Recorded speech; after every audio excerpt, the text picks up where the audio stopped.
ரஜினிகாந்த் அவர்களுடைய பேட்டியை பார்த்துருப்பீங்க. விஜய் ஆட்சிக்கு வரக்கூடாது, திமுக அதிமுக இணைந்து ஆட்சி அமைக்கணும் அப்படின்னு ஒரு பாஜகவுடைய அசைன்மெண்ட் படி ஒரு முயற்சி நடந்தது. அது எல்லாருக்குமே தெரியும். அந்த முயற்சியை முன்னெடுத்தது ரஜினி அப்படிங்கிறது. விஜய்க்கு வாழ்த்து சொல்லாததற்கு அவர் நிறைய காரணங்களை சொல்றாரு. அது எனக்கு தெரிஞ்சு ஏற்புடையது இல்லை. விஜயினுடைய வெற்றியே ஜீரணிச்சுக்க முடியல. அதாவது விஜய் அவர்களுக்கு தேவைப்படுறாரு, ஆனா மன ரீதியா பாத்தீங்கன்னா அவர்களால் விஜயினுடைய வெற்றியை ஜீரணிக்க முடியும். சமூகத்தில் ஒரு மிகப்பெரிய தாக்கத்தை ஏற்படுத்தி ரஜினிகாந்துடைய அந்த நம்பகத்தன்மையை காலி பண்ற அளவுக்கு அது பெரிய அளவில் வளர்ந்துருச்சு. அதனால் அவர் சினிமாவில் ஒரு 50 வருடமாக சேர்த்து வைத்த அந்த புகழ், நற்பெயர் எல்லாமே பார்த்தீங்கன்னா இந்த ஒரு செய்தியில் காலியாயிடுச்சு. ஏவாவேலு எதுக்கு ரஜினிகாந்தை போய் சந்திச்சாருங்கிற கேள்வியும் தகவலும் பல பேருக்கு தெரியாது. பதவியேற்பு விழாவுக்கு நீங்க போயிருந்தா கூட இந்த சர்ச்சைகள்லாம் வந்திருக்காது. அப்ப அதையெல்லாம் நீங்கள் தவிர்த்ததுனாலதான் இந்த வதந்தி அல்லது இந்த செய்தி இவ்வளவு பெரிய அளவுல. திருமாவளவன் அவர்கள் இன்னைக்கு ஃபுல்லா ட்ரெண்ட்ல தான் இருக்கு. திமுகவை அம்பலப்படுத்தியிருக்கார், அவரும் அம்பலப்பட்டு போயிருக்கார். அப்படிதான் எனக்கு தோணுச்சு. எப்பேற்பட்ட ஒரு கேடுகட்ட செயலை செய்திருக்குங்கிற உண்மை மக்களிடம் போய் சேர்ந்துருச்சு. கேவலம் பதவிக்காக, அந்த வார்த்தையோட தான் நம்ம அதை சொல்லணும், கேவலம் பதவிக்காக இப்படி ஒரு ஈனத்தனமான வேலையை பார்த்திருக்காங்க. ராஜ்மோகனுக்கு தகுதியே இல்லை, அவரை போய் இது அமைச்சரா போட்டா எப்படி?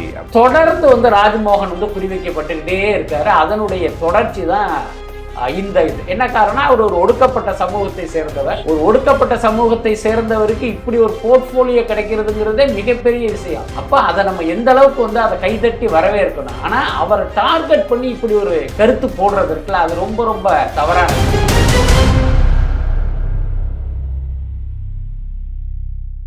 உலகெங்கும் வாழும் தமிழ் நெஞ்சங்களுக்கு கிறிஸ்டியின் அன்பு வணக்கம். நம்மோடு வலைபேஜ் பிஸ்மி இணைஞ்சிருக்காரு. வணக்கம் சார். வணக்கம். எப்படி இருக்கீங்க சார்? ரஜினிகாந்த் அவர்களுடைய பேட்டியை பார்த்துருப்பீங்க. பேட்டியை பார்த்ததுக்கு அப்புறம் பல பேர் பல கருத்துக்களை சொல்றாங்க. உங்களுக்கு என்ன தோணுச்சு? அதாவது விஜய் ஆட்சிக்கு வரக்கூடாது, திமுக அதிமுக இணைந்து ஆட்சி அமைக்கணும் அப்படின்னு ஒரு பாஜகவுடைய அசைன்மெண்ட் படி ஒரு முயற்சி நடந்தது. அது எல்லாருக்குமே தெரியும். அந்த முயற்சியை முன்னெடுத்தது ரஜினி அப்படிங்கிறது பரவலாக பரவிய ஒரு தகவல். தனிப்பட்ட முறையில் சொன்னா அப்படி ஒரு தகவல் எனக்கும் கிடைத்தது. அந்த அடிப்படையில் தான் நானே நிறைய நேர்காணல்கள்லாம் கொடுத்தேன். அதுக்கடுத்து அந்த செய்தியை பார்த்தீங்கன்னா நமக்கு ஒரு ரிலையபிள் சோர்ஸ்லேருந்து கிடைச்சதுங்கிறது ஒன்று. அதுக்கப்புறம் பார்த்தீங்கன்னா இப்படி நடந்திருப்பதற்கு வாய்ப்பு இருக்குன்னு நான் நம்பியதற்கான காரணம் என்ன அப்படின்னா, நீங்கள் யோசிச்சு பாருங்க, ஒரு 50 வருஷமாக எதிரெதிர் துருவத்தில் இயங்கிய 2 கட்சிகள் இணைந்து ஆட்சி அமைக்கிறது அப்படிங்கிற ஒரு விஷயத்தை, அது அல்லாமல் அதிமுக ஆட்சி அமைக்கும், நீங்கள் வெளியிலிருந்து ஆதரவு கொடுக்கணும் அப்படிங்கிற ஒரு விஷயத்தை ஸ்டாலினிடம் சொல்கிற தைரியம் யார்கிட்ட இருக்கு? ஓகே. அப்போ ரஜினி மாதிரி ஒருத்தர், அது 2 சைடுக்கு நண்பராக இருக்கணும், 2 பேராலும் மதிக்கப்படுகிறவராக இருக்கணும். அதுக்கப்புறம் இப்படி ஒரு விஷயத்தை ஸ்டாலின்கிட்ட சொல்லும் போது அவர் ரியாக்ட் பண்ணாத அளவுக்கு இவர் ஒரு உயர்ந்த மனிதராக இருக்கணுங்கிற அடிப்படையில் ரஜினிகாந்த் அவங்க தேர்வு பண்ணியிருக்காங்க அப்படின்னு நான் நினச்சேன். இன்னொரு பக்கம் பார்த்தீங்கன்னா, இதற்கு முன்னால் ஏவாவேலு ரஜினியை மீட் பண்ணியிருக்காரு. இன்றைக்கி பார்த்தீங்கன்னா ரஜினி ஸ்டாலினை சந்தித்தது தான் வெளியில் தெரிஞ்சுது. அதுக்கு தான் புகைப்பட வீடியோ ஆதாரங்களை வச்சு பேசிக்கிட்டு இருக்காங்க. ஏவாவேலு எதுக்கு ரஜினிகாந்தை போய் சந்திச்சாருங்கிற கேள்வியும் தகவலும் பல பேருக்கு தெரியாது. ஸோ இப்படி ஒரு விஷயம் நடந்ததை வைத்து இந்த மாதிரி ஒரு முயற்சி நடக்குது, அதுக்கு ரஜினியும் காரணமாக இருக்கார் அப்படிங்கிற செய்தி பரவியது. இன்னும் சொல்லப்போனால் அதற்கு ரஜினிகாந்த் அன்றைக்கே விளக்கம் கொடுத்துருக்கலாம். என்னென்னா, அது சமூகத்தில் ஒரு மிகப்பெரிய தாக்கத்தை ஏற்படுத்தி ரஜினிகாந்துடைய அந்த நம்பகத்தன்மையை காலி பண்ணுற அளவுக்கு அது பெரிய அளவில் வளர்ந்துருச்சு. அதெல்லாமல் சோசியல் மீடியாவில் ரஜினி குறித்து வருகிற விமர்சனங்களை எல்லாம் நம்ம பார்க்குறோம். இத்தனை நாள் அவர் சினிமாவில் ஒரு 50 வருடமாக சேர்த்து வைத்த அந்த புகழ், நற்பெயர் எல்லாமே பார்த்திங்கன்னா இந்த ஒரு செய்தியில் காலி ஆயிடுச்சு. ஸோ அதற்காக அவர் இன்றைக்கி ஒரு தன்னிலை விளக்கம் கொடுத்துருக்காரு.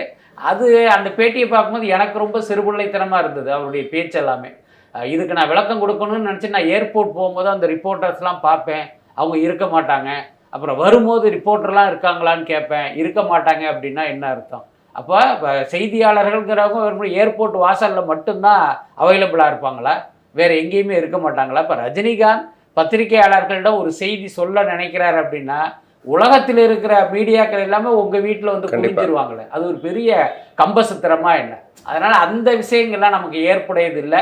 எல்லாத்துக்கும் மேலே இந்த விளக்கத்தை நீங்கள் பத்திரிகையாளர்களை அழைத்து சொல்லணும்னே அவசியம் இல்லையே.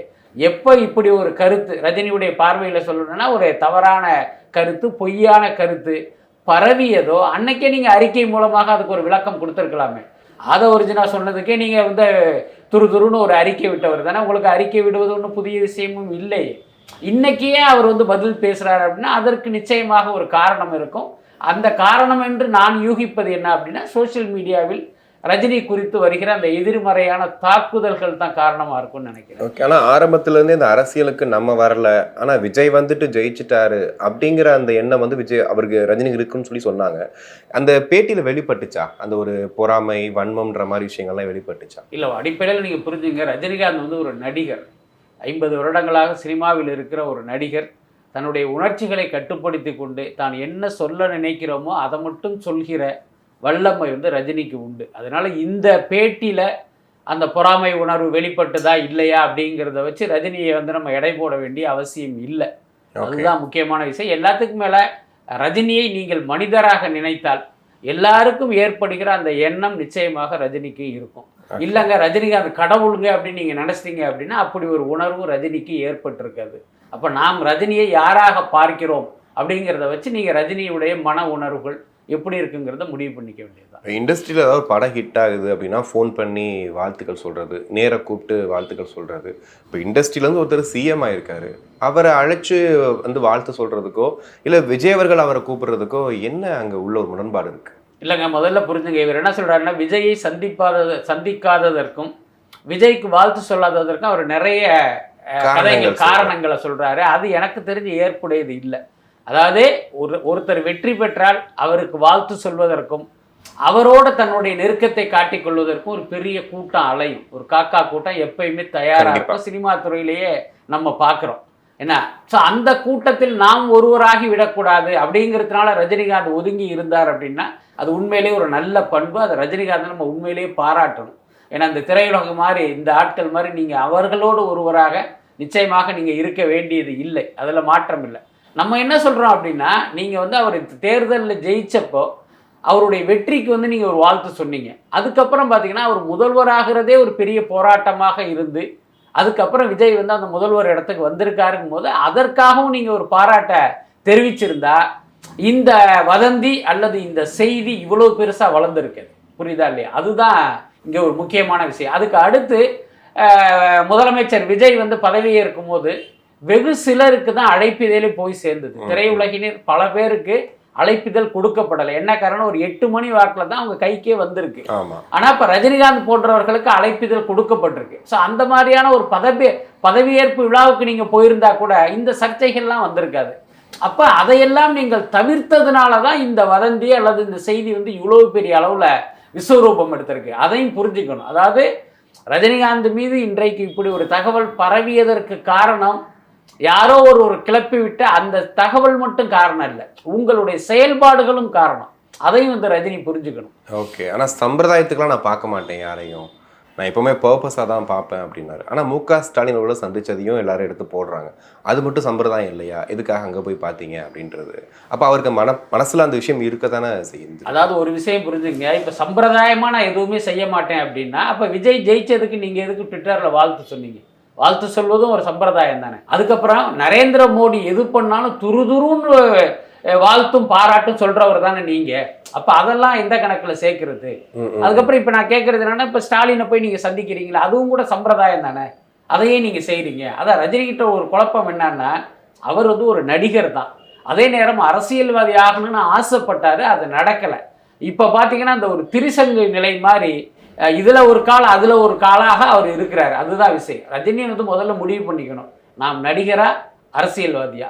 நான் நடிகர் அப்படிங்கிற ஒரு முடிவை எடுத்துட்டார் அப்படின்னா இது எதிலையும் கலந்து கொள்ளாமல் அவர் ஒரு நடிகராகவே அவருடைய செயல்பாடுகள் இருந்தால் இவ்வளோ பெரிய விமர்சனத்துக்கு உள்ளாகாது.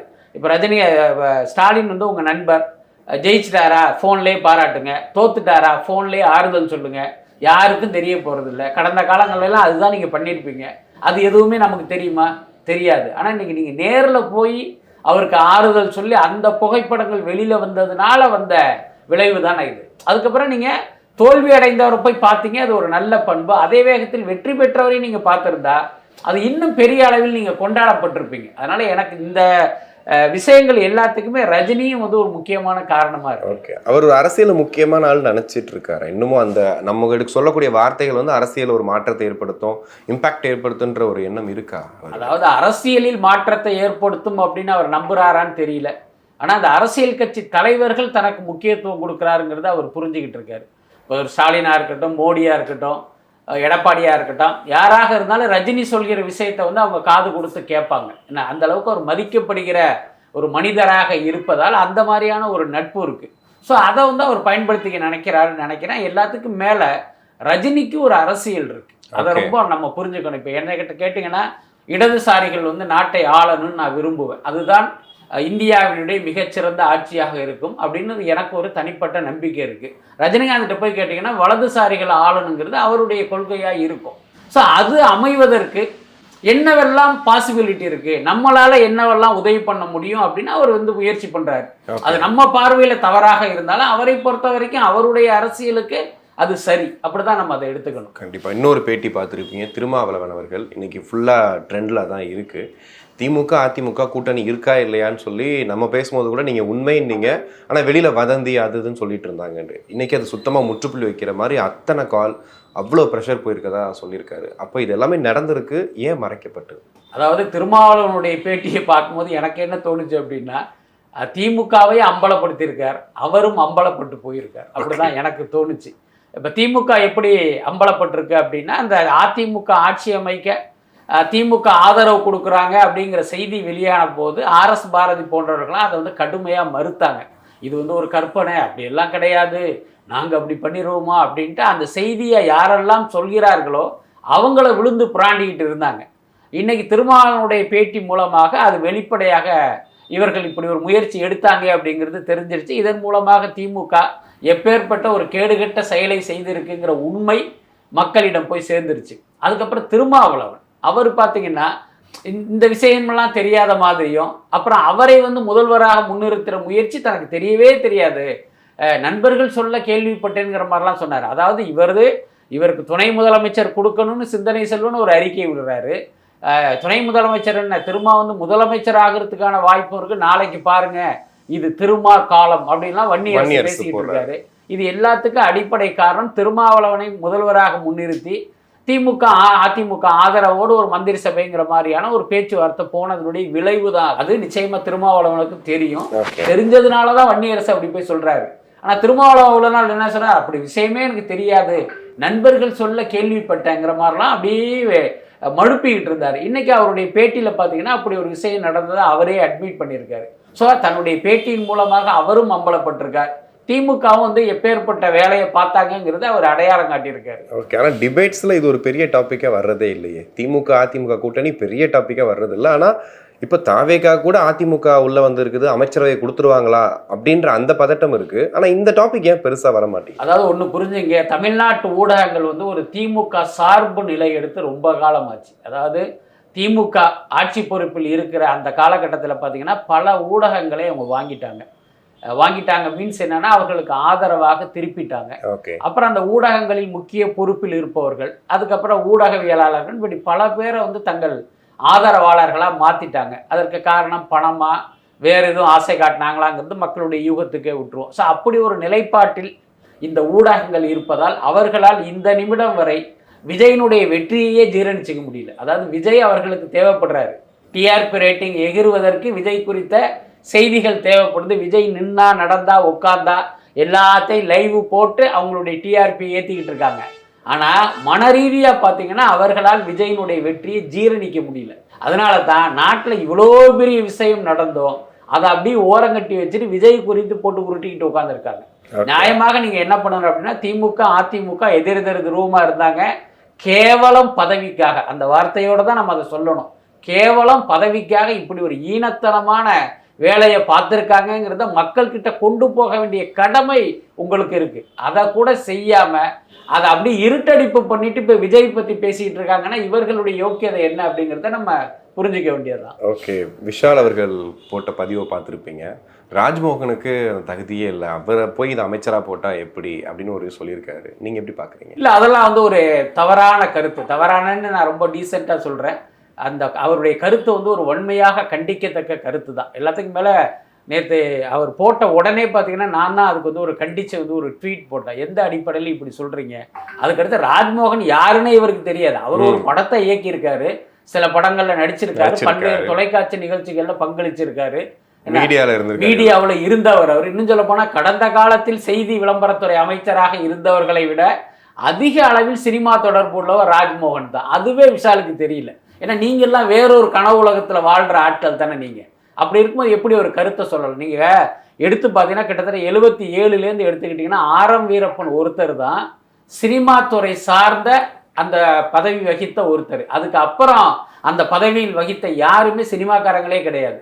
சுரேஷ் ராஜனா இருக்கட்டும், முல்லை வேந்தனா இருக்கட்டும், ராஜேந்திர பாலாஜியாக இருக்கட்டும், இப்போ வந்து சாமிநாதனா இருக்கட்டும், கடம்பூர் ராஜா இருக்கட்டும், இவங்களுக்கு சினிமாக்கு எந்த சம்பந்தமும் இல்லை. ஒரு துறைக்கு ஒரு அமைச்சருங்க, ஒரு அமைச்சரா இருக்காங்க, அவ்வளவுதான். அதுக்கு பெரிய சினிமாக்காரனா இருக்கணும், பெப்சில கார்டு எடுத்துருக்கணும் அவசியமே கிடையாது. இந்த துறையை நீங்க பாக்குறீங்க, இந்த துறை சார்ந்து ஒருத்தர் வரப்போறாரு, ஒரு கோரிக்கை வைக்க போறாங்க, கேளிக்கை வரிய குறைங்க அல்லது ஒரு 5 காட்சி நிரந்தரமாக்குங்க, இந்த மாதிரி ஏதோ ஒரு கோரிக்கை வைப்பாங்க. அதை வந்து அந்த துறை செயலாளரோட டிஸ்கஸ் பண்ணிட்டு இது நியாயமா அநியாயமா, இது சாதகமா பாதகமா, அரசுக்கு நல்லதா கெட்டதான்னு டிஸ்கஸ் பண்ணிட்டு அப்படி ஒரு உத்தரவை பிறப்பிக்க போறோம். அவ்வளவுதானே. இதுக்கு என்ன ஒரு பெரிய உலகமாக அப்படி சினிமாவை கரைச்சி குடிச்ச அறிவா தேவைப்படும்? ஸோ இந்த விஷயம் புரியாம இப்படி ஒரு கருத்தை சொல்லி எனக்கு என்ன கோபம் அப்படின்னா, நீங்க கடந்த சில நாட்களா பாருங்க, சமீபத்தில் அந்த தாவேகாவுடைய புதிய அமைச்சர்கள் 9 பேருன்னு நினைக்கிறேன், அதுல ராஜ்மோகன் மட்டும் பெரிய அளவில் குறி வைக்கப்படுகிறார். நீங்க பாத்தீங்கன்னா தெரியும், அவர் டிகிரி முடிக்கல. அதுக்கப்புறம் பாத்தீங்கன்னா அவர் வாடகை கட்ட கூட பணம் இல்லாம இருக்கிறதா சொல்றாரு. ஆனா கோடிக்கணக்கில் சொத்து இருக்கு. அதுக்கப்புறம் அந்த பேர்ல யாரோ ஒருத்தன் எங்கேயோ ஒரு ஃப்ராட் இருப்பான் போல இருக்கு, அது இவர் தான் அப்படின்னு கனெக்ட் பண்ணி தொடர்ந்து வந்து ராஜ்மோகன் வந்து குறி வைக்கப்பட்டுக்கிட்டே இருக்காரு. அதனுடைய தொடர்ச்சி தான் இந்த இது. என்ன காரணம்? அவர் ஒரு ஒடுக்கப்பட்ட சமூகத்தை சேர்ந்தவர். ஒரு ஒடுக்கப்பட்ட சமூகத்தை சேர்ந்தவருக்கு இப்படி ஒரு போர்ட்ஃபோலியோ கிடைக்கிறதுங்கிறதே மிகப்பெரிய விஷயம். சமூக நீதி பேசுகிற திமுக அமைச்சரவையில் கூட அப்படியெல்லாம் கிடைக்காது. இவர் தலிதா, ஓகே, இருக்கவே இருக்கு, ஆதி திராவிடர் நலத்துறை, இந்தா இதுதான் காலங்காலமாக நடந்துட்டு. ஆனால் ராஜ்மோகனுக்கு அதை தாண்டி பார்த்தீங்கன்னா பள்ளி கல்வித்துறை உட்பட பல்வேறு பொறுப்புகள் அவர்கிட்ட கொடுத்துருக்காங்க. அப்போ அதை நம்ம எந்த அளவுக்கு வந்து அதை கைதட்டி வரவேற்கணும். ஆனால் அவரை டார்கெட் பண்ணி இப்படி ஒரு கருத்து போடுறது இருக்குல்ல, அது ரொம்ப ரொம்ப தவறானது. எல்லாத்துக்கும் மேலே அவருக்கு கொடுக்கப்பட்டிருக்க இப்போ செய்தி விளம்பரத்துறையை எடுத்துக்கிட்டிங்கன்னா அது திரைப்படத்துறை சார்ந்த போர்ட்ஃபோலியோ கிடையாது. அந்த டிபார்ட்மெண்ட்ல திரைப்படத்துறையும் வரும், மீடியா சம்பந்தப்பட்ட அவ்வளவுதான். இவ்வளவுதான் அதனுடைய பொறுப்பு. என்ன அதுக்கு அடுத்து இந்த செய்தி விளம்பரத்துறை அமைச்சர்களை கையில் வைத்துக்கொண்டு இந்த சினிமாக்காரங்க எவ்வளவு ஃப்ராடு பண்ணியிருக்காங்கிறது விஷாலுக்கு தெரியும். கடந்த காலத்தில் கலைமாமணிக்கு இவ்வளவு ரேட்டு, மானியம் வாங்கணுமா உங்க படத்துக்கு, அதுக்கு இவ்வளவு ரேட்டு, அப்புறம் திரைப்பட விருதுகள், சிறந்த நடிகருக்கு இவ்வளவு ரேட்டு, சிறந்த இயக்குனருக்கு இவ்வளவு ரேட்டுன்னு கூறு போட்டு வித்தாங்க. அதெல்லாம் விஷாலுக்கு தெரியும் தானே. நடிகர் சங்க செயலாளராகவும் இருந்திருக்காரு, ப்ரொடியூசர் கவுன்சில் தலைவராகவும் இருந்திருக்காரு. திமுக ஆட்சி காலத்திலும் அதிமுக ஆட்சி காலத்திலும் இதெல்லாம் கூறு போட்டு விற்கப்பட்டிருக்கு. அதெல்லாம் தெரிஞ்சுக்கிட்டு வாயை மூடிக்கிட்டு இருந்துட்டு இன்னைக்கு ஒரு அமைச்சர் நியமனம் குறித்து நீங்க பேசுறீங்கன்னா என்ன அர்த்தம்? அது ஜெயலலிதா ஆட்சியில் இருக்கும்போது நீங்கள் இப்படி ஒரு கருத்தை சொல்லியிருப்பீங்களா? மேடம் இவங்களுக்கெல்லாம் சினிமா தெரியாது, நீங்கள் தானே சினிமா நடிகை, இந்த டிபார்ட்மெண்ட்டை நீங்கள் வச்சுங்கன்னு சொல்கிற தைரியம் உங்களுக்கு இருக்கா? எனக்கு அதுதான் கோபம். ஒரு ஒடுக்கப்பட்ட சமூகத்தை சேர்ந்தவர் என்ற ஒரே காரணத்துக்காக ஒருத்தரை டார்கெட் பண்ணுறதுக்கு அதை எப்படி நம்ம அனுமதிக்க முடியும்? அதுதான் நமக்கு ஒரு பெரிய வருத்தம். ஓகே, கண்டிப்பாக சார். நிறைய விஷயங்கள் பேசினா ஒரு நேரத்துக்கு நன்றி. ரொம்ப நன்றி.